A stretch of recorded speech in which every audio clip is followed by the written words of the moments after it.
네, 71쪽이네요. 챕터 5 공인중개사 협회라고 되어 있습니다.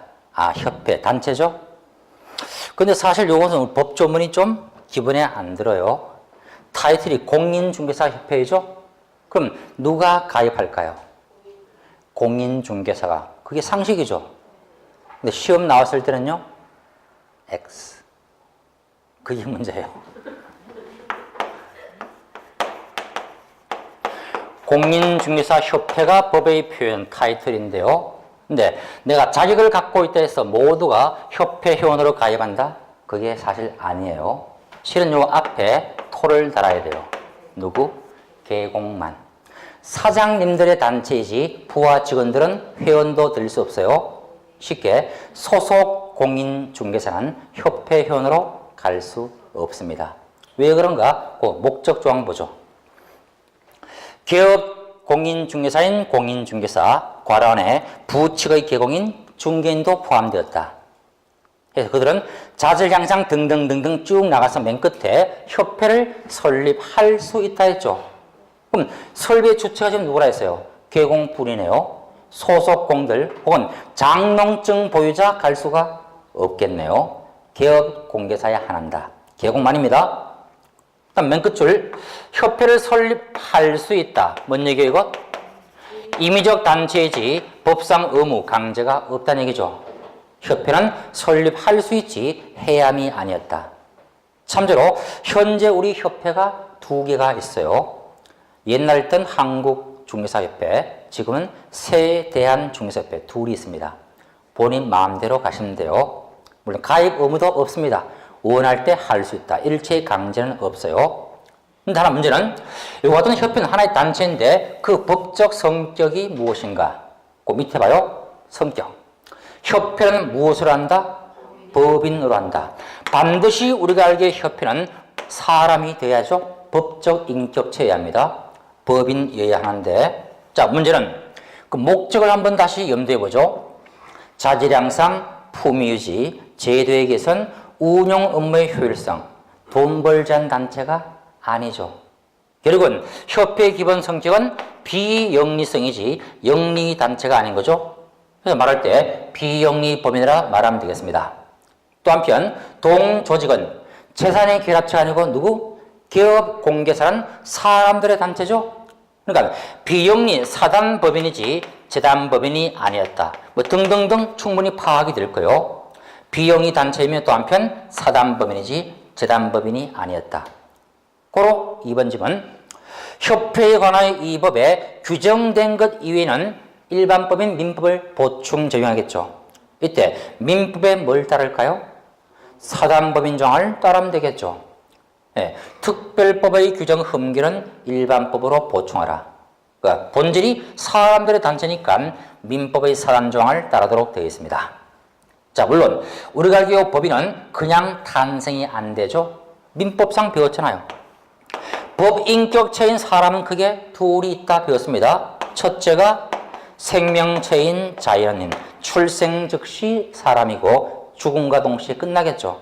또 하나가 법이 만든 인격단체인 법인이죠. 그런데 문제는 이 같은 법인은 그냥 태어나지 않다는 얘기죠. 반드시 법인의 탄생은 요식 절차를 거쳐야죠. 이른바 요식행위였다. 그냥 만드는 거 아니에요. 방식을 요한다는 얘기죠. 우리는 이미 지난번에 공부 다 했어요. 매매계약이건 임대차 계약이건 또는 전속중개계약이건 방식은 강제하지 않는다. 왜? 민법상 대개 계약은 다 뭐요? 낙성계약이고 분류식 계약이죠. 말로서 맺잖아요. 근데 우리가 협회 만들 게 말로 탄생한 것이 아니고 필히 무엇을? 법정 절차인 요식행위를 거쳐야 한다. 자, 그러면은 단계를 봐봐야겠네요. 요식 절차, 당의 단체, 목적, 방향, 업무 내용을 먼저 타진해야겠죠. 이것이 이른바 정관 작성 행위죠.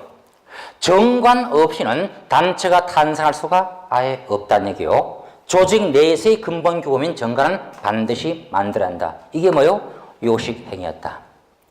그러면 요 정관은 자, 누군가의 의결 절차를 거쳐야겠죠. 그리고 또 한편 자기들끼리 탄생은 절대 안 된다.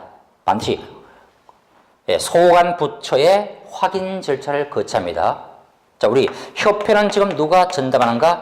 부동산 중개업은 부동산 관계 행정부처겠죠. 어디? 국토교통부. 그래서 국토교통부 장관의 인가란 절차를 거쳐야 되고, 또 한편 최종적인 법인은 탄생을 해야겠죠. 무엇으로? 설립 등기란 것을 해야 합니다. 설립 등기한 때 비로소 법인격이 주어지겠죠. 이때부터 단체성이 인정되더라. 자, 크게 4단계네요. 발기인들이 맨 처음에 정관 만들고, 그다음에 총회에서의 의결을 구하고 장관의 인가를 거쳐서 최종적으로 등기까지 해야 마무리가 되었습니다. 근데 이 흐름 속에 이제 문제가 등장해요. 뭘까요? 숫자 얘기예요. 가장 골치 아픈 것. 자, 우선 1단계. 자, 근본 내부 규범인 정관을 만들라 했습니다. 자, 앞장서는 자들을 일컬어서 말한다. 일어선 자, 발기인들이죠. 자, 현재 우리 협회에서의 발기인들은 회원 몇 명이 필요하다? 300명 이상의 발기인들이 정관을 만들고 서명하겠죠. 그 다음, 좀 더 많은 수의 동의를 얻어야겠죠. 이것이 창의총회에서의 결의 절차인데, 문제는 그 총 숫자가 몇 명 보입니까? 전국적으로 600명 이상이 발기인보다 배로 늘어났습니다. 그런데 요 총회의 참가자 600은 지역적인 분산마저 요구한다? 요구하고 있네요. 봤더니 서울특별시에서는 몇 명이 참가해야 한다? 20명 이상이. 그러면 서울을 뺀 나머지 광역시와 도는 몇 명? 알아요. 100명 이상이, 광역시도는 20명 이상이. 이게 쓸 때마다 전 자꾸 반대로 쓰더라고요. 버릇해서 그렇습니다. 어쨌든 암기하라는 얘기죠. 총회 참가자 600은 분산을 하되 그 분산이 서울은 몇 명? 100명. 나머지 광역시와 도는 20명. 이렇게 분산해서 출석자 과반수의 찬성으로서 통과시키겠죠. 의결을 구한다. 그럼 내부적 준비는 끝났습니다. 근데 아직 주무부처의 확인 절차가 남아있죠. 자, 그것이 주무부처 국토교통부 장관의 인가라는 절차입니다. 이건 허가가 아니고 뭐다? 인가주의에 지금. 장관이 인가를 얻은 후에 최종적으로 이제 등기로서 탄생하는데, 항상 법인의 설립 등기는 어디에 갈까요? 주된 사무소 소재지 법원에 가겠죠. 주된 사무소의 소재지는 법원에서 등기로서 탄생하게 되었습니다. 발기인들의 정관, 총회의 의결, 장관의 인가 후 주 사무소의 소재지에서 설립 등기를 해야 탄생한다. 근데 하나 문제가 보이는 것이요. 자, 협회의 주된 사무소는 우리가 알기에 상식적으로 둬야 할까요? 둘 수 있을까요? 당연하죠. 뿌리 아닌 뿌리 협회. 반드시 이건 둬야 한다가 맞아요. 필수입니다. 그래야만이 지금 등기도 할 거 아니에요, 지금. 자, 근데 관건이, 자, 현행중개사 법령 속에 주된 사무소의 소재지는 반드시 서울특별시에 둬야 한다. 그런 거 있을까요? 이게 법령에 있던 것이 싹 빠졌습니다. 지금은 없어요. 결국은 설립이 임이니까 자기들이 원할 땐 부산시 또는 지방에도 주사무소 둘 수가 있다 그 얘기죠. 주된 사무소의 위치는 법상 강제가 없다는 것. 이게 특이한 바입니다. 저 개인적 생각은 옛날에도 좋았는데 서울시에 두자. 근데 그걸 싹 빼버렸어요. 어쨌든 위치는 강제함이 없더라. 자, 참조로 보면 내부 조직을 봐야겠어요. 본점, 자, 주된 사무소가 있다면 그 예하에 뿌리가 내려지겠죠. 그것이 지부이고 또 하나가 지회인데요. 그 설립에서 거기 절차 1번 보시면 돼요. 자, 협회는 정관이 정하는 바에 따라 지부를 둔데 어디죠? 지부는 시도 단위에. 다음, 그 하단부의 지회는 어디에? 시, 군, 구에 각각 둘 수 있죠. 아, 지부 지회의 설치는 역시 임상 둘 수 있대. 위치는 법상 강제되어 있네요. 특광도에는 지부를, 시, 군, 구에는 지회를 각각 둘 수 있다. 그래서 요 지부와 지회는 훗날 설치하게 될 때는 별도의 신고도 부과되려 설치한 때는 각각 신고하는데 누구한테 할까요? 지부 설치한다 해서 그 사항들을 장관에게 신고한다? 그건 좀 거리가 멀잖아요. 해당되는 자에게 가면 되겠죠.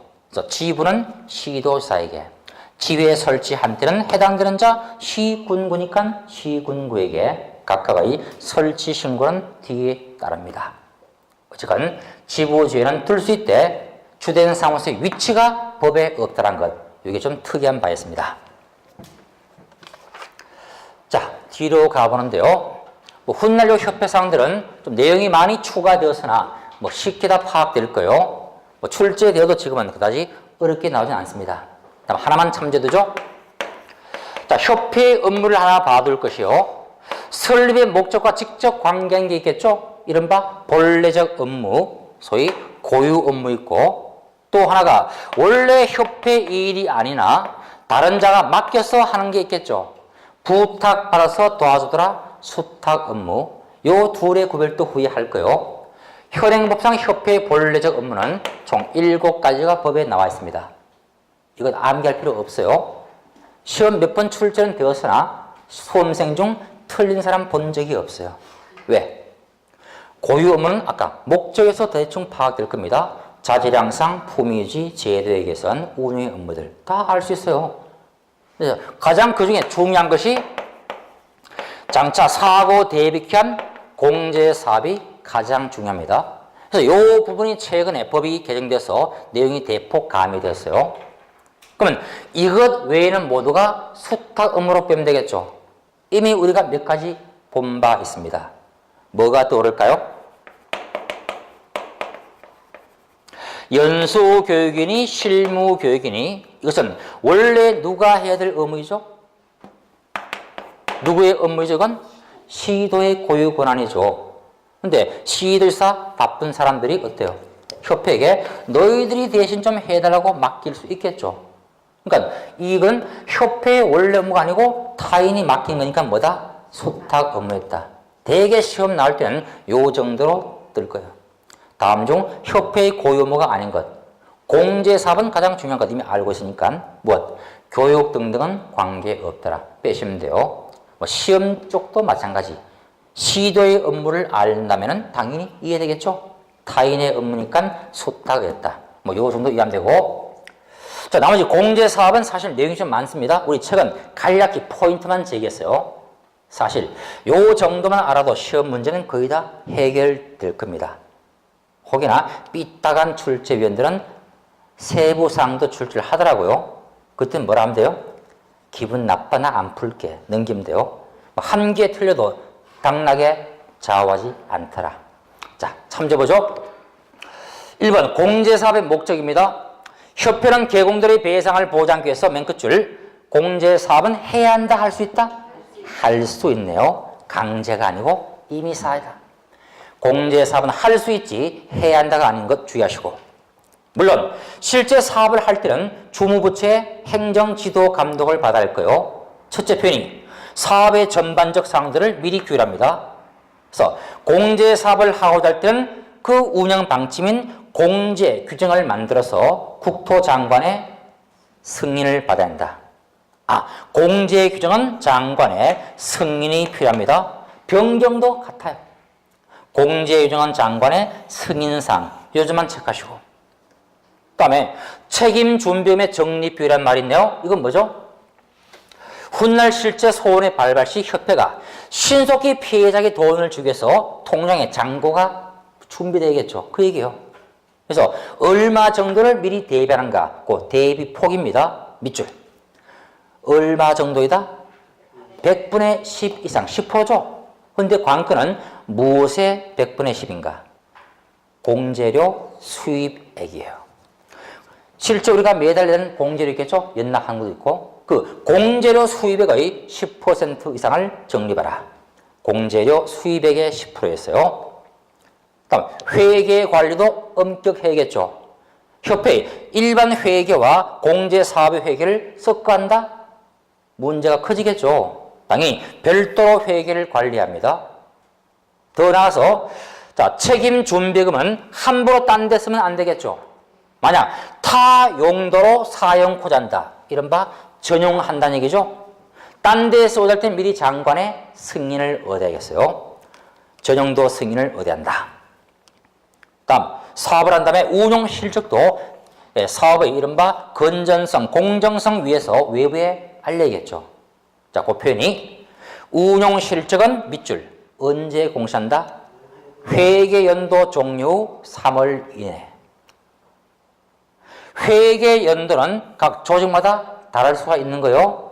어떤 법인은 1월 달부터 12월 말일까지, 또 누구는 2월부터 다음해 1월 말까지 다를 수 있죠. 그러니까 주의할 점이 매년도 3월까지 X죠. 매년 3월이 아니고 무엇? 회계 연도를 기준해서 3개월 이내.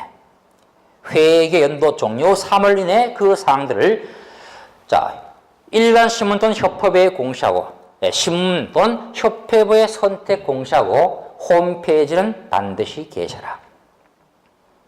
뭐 등등이고, 공제사업도 국토장관의 고유한 감독의 대상입니다. 그런데 장관 바쁜 사람이죠. 그래서 필요할 때는 타인에게 그 일을 맡길 거요. 자, 그 표현이 금융감독원의 원장은 국토장관으로부터 밑줄 요청이 있는 경우에는 할 수 있다. 뭔 얘기죠?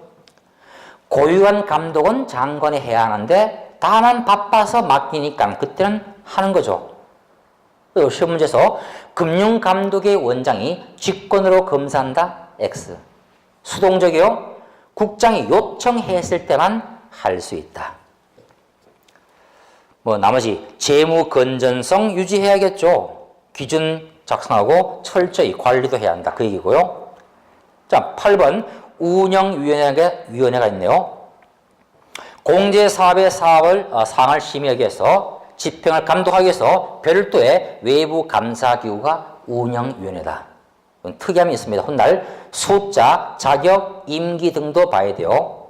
봤더니 성별까지 고려해서 이거 구성합니다. 자, 일단 그 운영위원회의 포인트는 맨 끝에 임의사항이 아니고 둔다. 필수 기구예요. 반드시 협회는 운영위원회를 부여한다. 필수 기관성을 주의했습니다. 그 외에는 감독이요. 법을 어김이 확인될 때 개선을 명하거나 또는 시정을 명하거나 해당되는 임사원들을 해고 등 하도록 요구하겠죠. 그거예요. 개선 명령 또는 해임 징계 요구 등의 시정 조치를 발할 수 있습니다. 훗날 이와 같은 각종의 명령을 어길 때는 제재도 가한 바 있어요. 500과태료가 주어집니다. 개선 명령 어기도 500과태료, 시정 조치를 어기도 500과태료, 감독을 어기도 500과태료 등등 있습니다. 근데 이것은 복잡해 보이지 않아요. 다음에 한 낱말로서 암기 끝내버려요. 그냥 별거 없어요. 자, 제재는 훗날 보시고 일단 협회는 요 정도 간략히 반항하면 되겠습니다. 우선 봐야 될 점은 개업 공개사만의 단체이지 모든 증 보유자가 아닌 점 꼭 주의하시고, 나머지는 임의적 설립주의이고 임의적 가입인데 그 성격은 민법상의 비영리 사단법인이었더라. 그러니까 법인의 탄생 과정은 필수겠죠. 300발기인 600의 총회 의결. 근데 요 600의 총회 참가자들이 지역 분산했죠. 서울에서 100명, 시도에서 20명. 그래서 이런 식으로 쭉 나열하면 돼요. 300, 600, 하나, 둘, 100명, 20명. 다음에 장관의 인가주의를 취한다. 인가를 강조했고, 설립 등기한 때 비로소 협회는 법인격이 주어지죠. 이른바 탄생을 하게 되었다. 이런 틀 내에서 이제 하나씩 가미하면 될 겁니다. 자, 요 입문 과정은 요 정도로 충분할 거예요. 자, 다음 페이지가 문제네요. 제6장 지도 감독 등입니다. 이 얘기요. 지금까지 우리는 법령에서 다양한 의무와 책임이 우리에게 주어짐을 확인했습니다. 마땅히 그 의무들이 제대로 이행되겠죠. 만약 각종의 법상의 의무가 제대로 이행이 되지 않더라, 즉 위반한 사실이 발각될 때는 응당의 조치를 취하겠죠. 도로 법규 위반자에 대한 제재가 무엇인가를 요 단원에서 공부합니다. 문제는 내용 전체가 뭐예요? 암기사항이에요. 시험에서 최소 몇 문제? 4개 이상 문제가 출제가 됩니다. 출제 비중도 높아요. 그래서 흔히 하죠. 암기해야 이 부분은 잘 해결됩니다. 암기는 어렵다 쉽다? 되게 쉬워요. 나중에 이 암기는 매번 할 겁니다. 시험장 가기 전까지 달달달 암기할 거예요. 한 10초 내로 암기 끝내는 분은 이범영은 90점 나옵니다. 거기 안 된 분들이 75점, 80점. 그 차이에요. 내용은 다 아셔도 틀립니다. 자, 지금 암기는 안 되겠죠? 일단 그 전제부를 한번 봐보죠. 자, 행정제재란 말이 있고요. 행정처분이 있죠? 또 개념부터 파악하죠. 법을 어긴 자에 대한 이 법에서의 이른바 조치가 크게 3가지가 있습니다. 하나가 행정처분이 있고요. 또 하나가 행정상 가하는 벌이 있어요. 처벌이죠. 자, 행정처분과 행정벌은 다른 거예요. 이것 성격이 판이하게 다르다. 자, 무엇이 행정처분일까요? 행정처분. 쉽게 법령상 행정처분 이렇게 이해하면 돼요. 취소처분이니 정지처분이니 이런 말을 쓰는 게 있죠. 취소나 정지가 바로 뭐다? 행정처분이다. 뭐 시험 공부할 땐 요거로 족합니다. 굳이 내용 알 필요는 없는데 저거요. 행정상의 의무 이행이 지켜지지 않을 때 가하는 행정관청의 제재 조치가 행정처분이에요. 벌이 아닌 것. 즉 권한 준 자들이 그 상대방이 법을 어기니까 그 권한을 회수한다. 이게 행정처분인 거예요. 쉬운 예로 등록증 누가 줍니까? 시군구청장이. 근데 그 개공이 법을 어기니까 어때요? 방치하면 안 되겠죠? 법질서 확립 차원에서 내가 부여한 요 권한을 회수할 수 있죠. 그게 뭐다? 취소처분. 또는 잠시 좀 참고 기다리세요. 뭐요? 정지처분. 이건 벌 주는 게 아닌 거요. 고유한 행정관청의 권한 조치에 불과한 거요. 근데 요와 다른 게 뭐다? 행정벌. 이건 뭐요? 직접적인 법익 침해 등이 예상되니까 직접 개입해서 어때요? 그들에게 응당의 처벌을 가하는 거예요. 단순한 권한 조치보다는 뭐다? 처벌성이 강한 거예요. 그래서 훗날 양자의 병과 문제를 다투기도 하는데 할 수 있다. 왜? 다른 문제니까. 행정처분과 벌은 별개로 보셔야 돼요. 자, 법령상 행정처분은 크게 둘이 있습니다. 하나가 행정질서벌이 있고요. 또 하나가 행정형벌이 있더라. 위반자에 대한 조치는 조치인데 성질이 다른 거요. 자, 질서벌은 뭐죠? 질서의 장애 등을 없애기 위한 조치로서 과해지는 것. 우리가 흔히 봤던 과태료가 행정질서벌. 반면에 행정형벌은요. 형은 형법상 정과 기록인 형을 가하는 것. 법령상 얼마의 징역을 처한다, 얼마의 벌금 처한다. 모두 정과 기록이죠. 강력한 처벌이 뭐다? 행정형벌이다. 어쨌건 질서벌이건 행정형벌이건 공통점이 있죠. 벌 해서 묶어서 말합니다. 뭐라고? 행정벌이라고. 다만 차이가 있는 거요. 징역이나 벌금은 누가 부과한다? 시군구청이? 아니죠. 형사재판을 거쳐서 누가? 판사가 선고할 일이죠. 형법에 의거해서 형사소송법으로 법원에서 형벌을 과할 따름인 거예요. 행정관청 관계없습니다. 그럼 우리가 주로 주의할 점이 요 행정처분인 취소정지와 질서벌인 과태료를 논의해 봐야겠죠. 자, 요 양자의 문제인데 주로 시험에서 일단 봐야 될 점이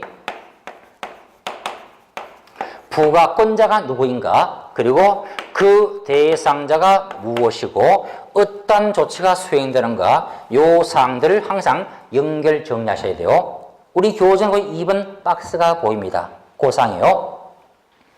자, 부과권자를 논의할 때 일단 먼저 볼 점이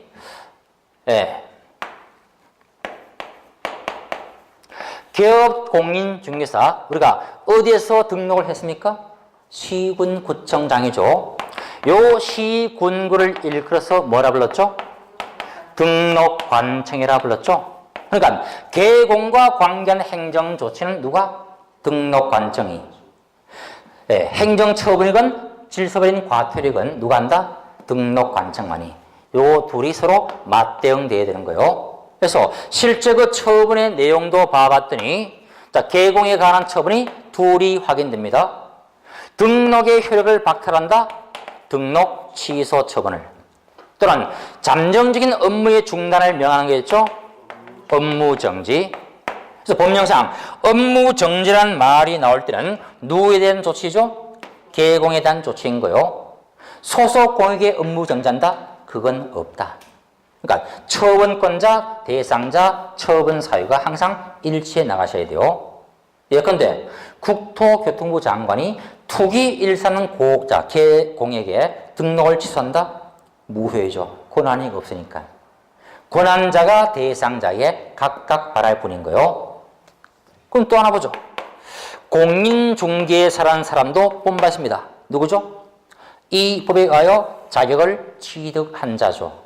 그러면 내가 준 증인증인데 법을 어기더라. 당연히 박탈할 수 있겠죠? 근데 이거 누가 줬습니까?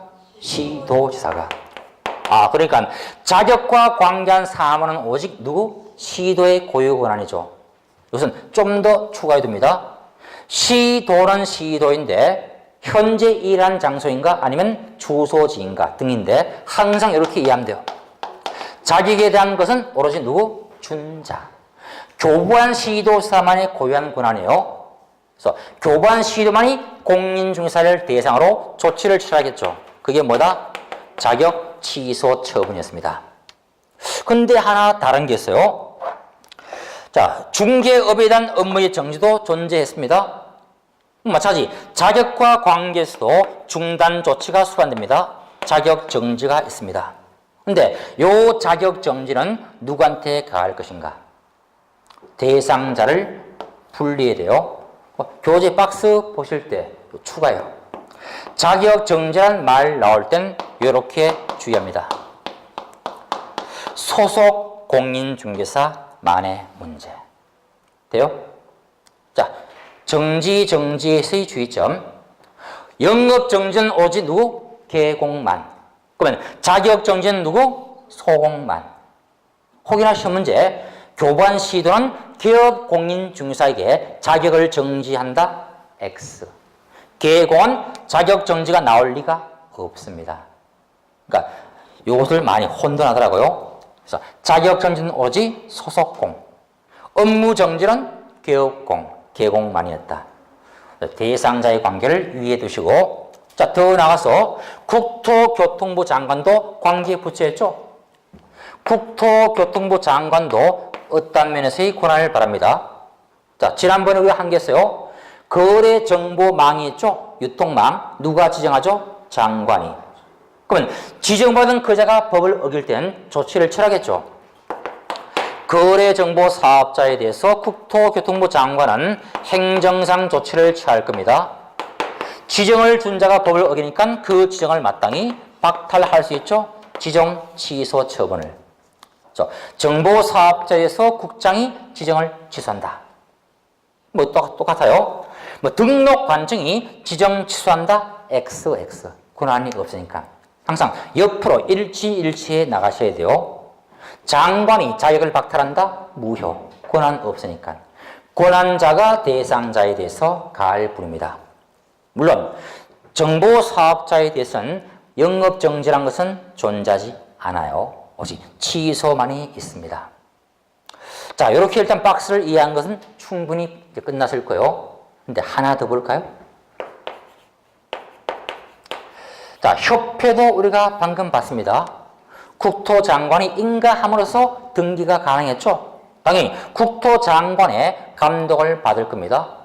그런데 특이한 점이 현행 법령상 협회는 행정조치인 취소란 게 있을까요? 협회를 취소한다. 그러면 우리가 몸담을 장소가 사라지겠죠. 그래서 법령상 협회는 아무리 법을 어겨도 취소 처분이 있다 없다? 이게 없다. 협회는 행정처분이 나오지 않습니다. 대신 과태료가 따로 부과될 뿐인 거예요. 그래서 요와 같은 사항들은 우리가 더 나아서 아까 행정질서벌, 과태료 부과할 때도 똑같이 보시면 돼요. 자, 기업 공개사에 대한 과태료 누가 부과할 것인가?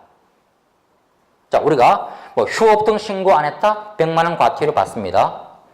이거 100만 과태료 또는 500 과태료, 이 같은 과태료 처분을 시도가 할까요? 역시 안 된다. 똑같이 보시면 돼요. 개공이란 말 나올 땐 누구? 등록관청. 그럼 공인중개사에 대해서 과태료를 부과한다. 이런 말이 나왔습니다. 실제 있어요. 자격 취소된 중개사가 증을 반납지 않을 땐 100만 원 과태료를 가합니다. 누가 과할까요? 교관시도가. 같죠? 그러니까 처분과 과태료는 누가? 법정된 권한자만이 발할 뿐인 거요. 협회 사업자에 대한 과태료 누가 부과한다? 국토장관만이. 되죠? 다만 형벌만이 별도로 처리하면 돼요. 어디에서? 법원 재판으로 확정되니까. 그래서 요 연결고리가 그간 출제 단골 손님이었습니다. 일단 요 틀을 알고 난 다음에 내용을 암기하면 돼요. 그래서 일치관계다. 등록관청은 개공, 교관시도가 중개사, 그다음에 국토장관이 정보사업자와 협회에 대해서 각각 발할 뿐이었다. 이렇게 이해하면 되겠고요. 자, 그 외에 교재에 나온 것은 읽으시면 거의 다 파악될 거예요. 다만 지금 특이한 사항이 하나 확인되네요, 여기. 자, 하단부에 3번. 업무정지 처분에 시효제도가 도입되었다. 그 옆에다 하나 메모해둬요. 그러면 등록인이 자격인이 지적인이 자, 제반 취소 처분에 대해서는 현행법에 소멸시효가 있다 없다? 없다. 등록의 취소 처분은 4년 뒤에 적발돼도 발할 수 있다. 그 얘기요. 근데 업무 정지에 대해서만 소멸시효가 도입되어 있습니다. 영업정지는 우리 법상 6개월 안에서만 발할 수 있어요. 그러면 이미 오랜 세월이 흘렀습니다. 구태여 옛날 지난 것을 들출 필요가 없겠죠. 그래서 조치를 미용하지 않는 거요. 자, 영업정지에 해당하는 자가 일정 시간이 경과할 때는 정지를 명할 수 없는데 날짜만 암기하죠. 몇 년? 3년간. 이미 3년 지난 사건이니까 끝내는 거예요. 그냥 업무정지에 한한다. 그래서 주의점이고요. 취소 처분은 이게 없습니다. 다음 소공에 대한 자격정지 이미 봤어요. 누가? 교관시도가 하죠. 명할 수 있다. 재량처분. 물론 등록관청은 자격정지 위반 사실을 알 때는 도와줘야겠죠. 그래서 교관시도에게 지체 없이 그 위반 사실을 통보해서 조치를 도와주란 얘기예요. 훗날 보시면 되겠습니다. 다음 제재처분 효과에 대한 승계라는 말이 보이는데요. 승계, 떠안는 거죠. 무엇을? 제재처분의 효과를. 언제 이거 나올까요? 자, 개공이 업무 수행 중 법을 어겨서 영업정지든 과태료든 부과를 받게 될 겁니다. 몇 번씩 자꾸 단수에 적발되니까 화가 나겠죠.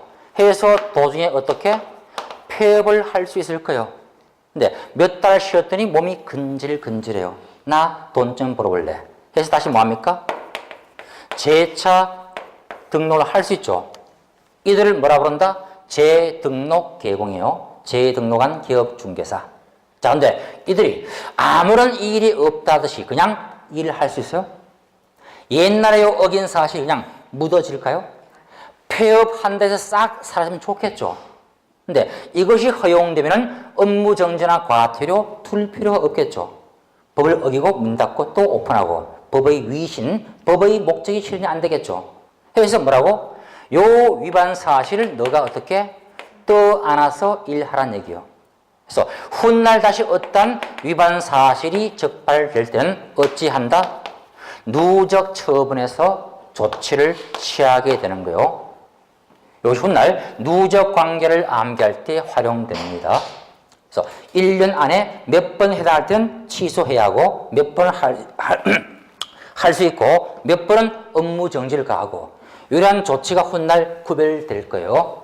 어쨌든 승계에서 그 위반을 떠안고 가니까 혹여나 다시 어길 때는 누적 가중될 수 있더라. 요 정도 이해하시면 되는데 자, 관건은 몇 년 전의 것도 다 떠안을 것인가? 이건 너무나 가혹하죠. 그래서 승계를 하긴 하되 시간적 제한을 가했습니다. 그래서 2번 보시면요. 거기 셋째 줄. 자, 이 경우 폐업 전 개공에 대해서 업무정지 및 과태료 처분의 효과는 밑줄 쳐두죠. 그 처분일부터 얼마간? 1년간 재등록한 개공에 대해서만 승계토록 명했습니다. 자, 주의할 점이 언제부터요? 처분일부터 1년 내 것만이 합산 처리되는 거예요. 위반일이 아니고 처분일부터. 1년 안에 것만 승계되니까 2년 전의 것은 묻혀진 거죠? 끝나는 거예요. 처분일부터 1년간만. 그래서 누적 처리의 모습을 훗날 따로 정의할 겁니다. 좀 복잡해요, 이건요. 뭐 많이 합니다. 업과 과과, 업과 업. 뭐 정 따지는 데는 훗날 하면 돼요. 자, 다음 2번 질문. 재등록 개공에 대해서 행정처분. 요도 주의할 점이 이렇게 폐업 후 다시 오픈을 한 자가 있습니다. 근데 그 후에 옛날에 적발이 안 된 위반 사실이 지금 단속에 적발되었습니다. 그러면 위반 사실도 내가 떠안고 가는 거잖아요. 그럼 지금 단계에서 이자에 대해서도 행정처분을 어떻게 할 수 있다 이거죠. 자, 조치받은 것도 떠안았죠 지금. 근데 위반 행위도 내가 떠안고 가게 되는 거예요. 근데 하긴 하는데 문제는 모든 것을 다 떠안더라? 너무나 가혹하겠죠.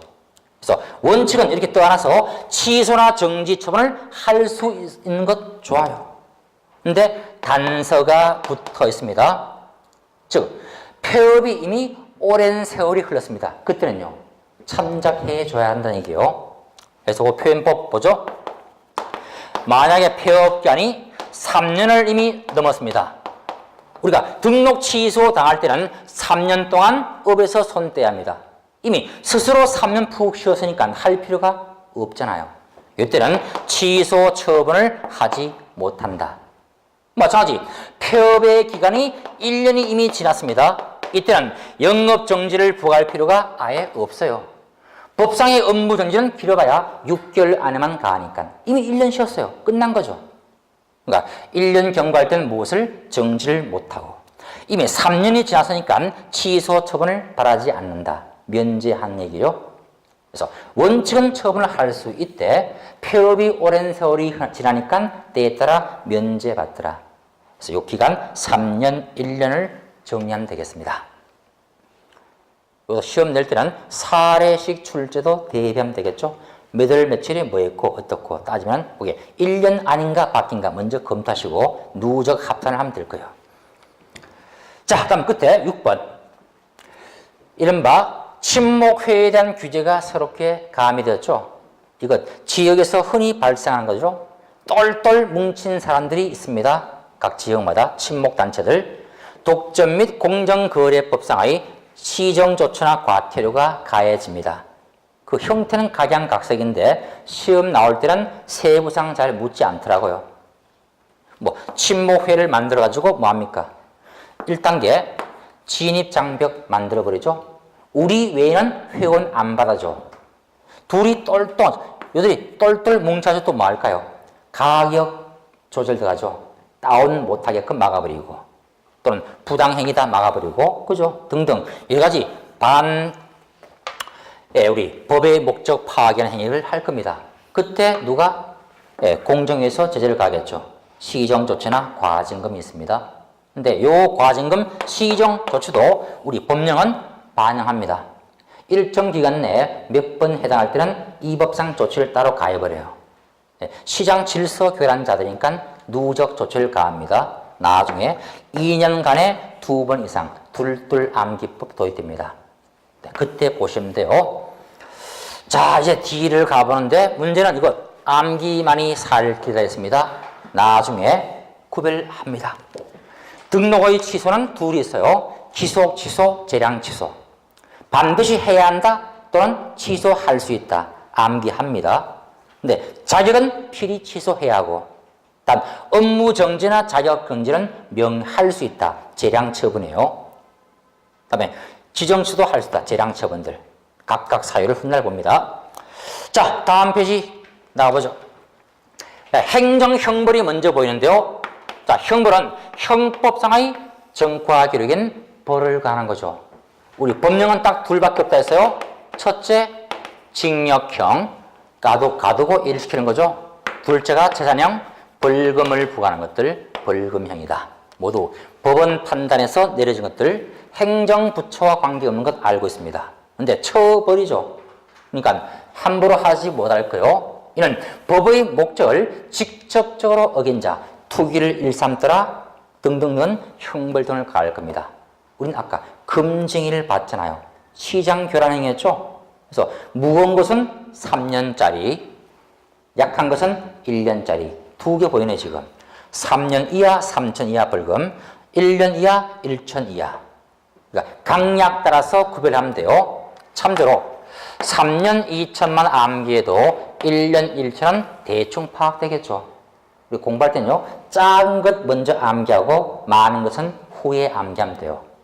한 번에 다 암기한다? 머리 조심하시고.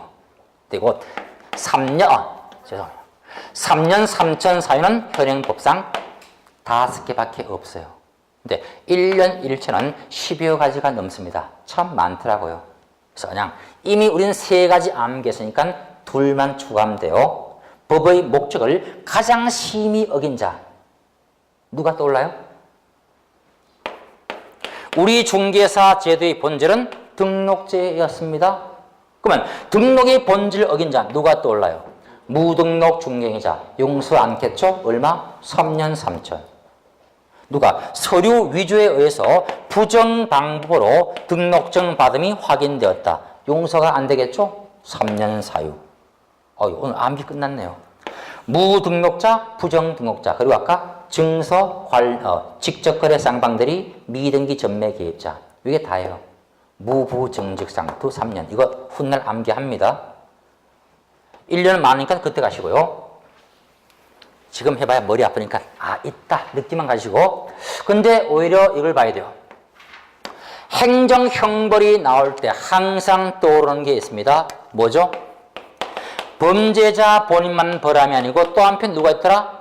함께 싸잡아 벌한 자가 있죠? 양벌 규정. 이건 뭐 때문에 생겼습니까? 밑에 직원들이죠. 그 고용인이 업무 수행 중 이 법을 어겨서 징역이나 벌금에 속할 때는 그들만 벌함이 아니고 누구한테? 고용주인 계공도 함께 벌금을 과한다 했죠. 직원 때문에 고용주인 계공이 같은 조에 정한 벌금형을 받게 되더라. 양벌이었다. 물론 요 양벌은 맨 끝에 단서가 붙습니다. 단, 계공이 그 직원들의 위반을 막기 위해서 감독상 주의 의무를 게을리하지 않았다. 과실이 없다면 면책한다 했죠. 상당한 주의와 감독을 게을리한 바 없다면 그러하지 않더라. 벌금 가하지 않더라. 면책 근거가 있습니다. 자, 요와 대비되는 것도 이미 정리한 바 있죠. 행정형벌에서의 양벌이 있다면 요와 유사한 것 뭐가 있죠? 본달한 간주장 기억날 거요. 밑에 직원들이 업무 수행 중 의뢰인들에게 재산상 손해를 가한 것은 누가? 고용주인 계공행위로 본다 간주했죠.